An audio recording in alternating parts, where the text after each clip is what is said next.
Praise the lord.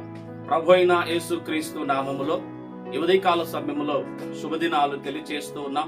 ఈరోజు Bible గ్రంథంలో నుంచి ఒక అమూల్యమైన శ్రేష్టమైన వాక్కును మనము ధ్యానం చేద్దాం. యెషయా గ్రంథము 60వ అధ్యాయము 22వ వచనాన్ని మనము ధ్యానం చేద్దాం. వారిలో ఒంటరైన వాడు 1000 మంది అగును, ఎన్నిక లేని వాడు బలమైన జనమగును. యెహోవానగు నేను తగిన కాలమున ఈ కార్యము త్వరపెట్టెదను. Praise the lord.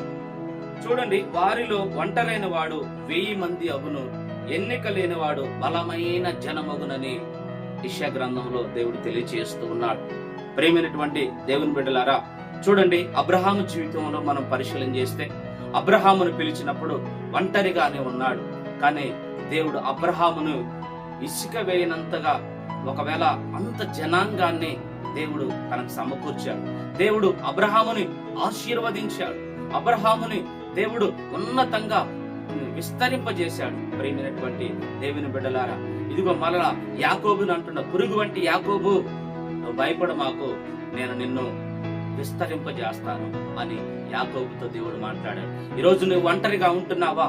ఈరోజు నువ్వు ఒంటరి స్థితిలో ఉన్నావా? ఎవరు లేరు అని నువ్వు భయపడుతున్నావా? ఇదిగో అబ్రహామును విస్తరింపజేసిన దేవుడు, యాకోబును విస్తరింపజేసిన దేవుడు ఈ రోజు నిన్ను విస్తరింపజేయబోతున్నాడు. అది ఈ రోజు నుంచే దేవుడు నీ జీవితంలో త్వరపెట్టబోతున్నాడు. Praise the lord. ఈ వాక్యం దేవుడు దీవించు.